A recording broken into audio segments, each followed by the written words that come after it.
गरुडगमन तव चरणकमलमिह मनसि लसतु मम नित्यम्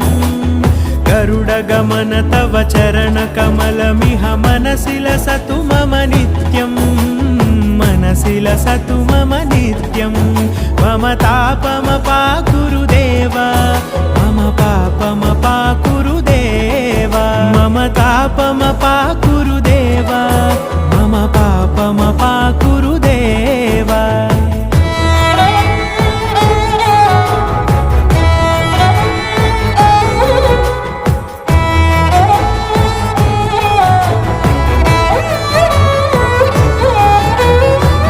जनयन विधि नमुचिहरण मुख विबुध विनुत पद पद्मा जल जनयन विधि नमुचिहरण मुख विबुध विनुत पद पद्मा विबुध विनुत पद पद्मा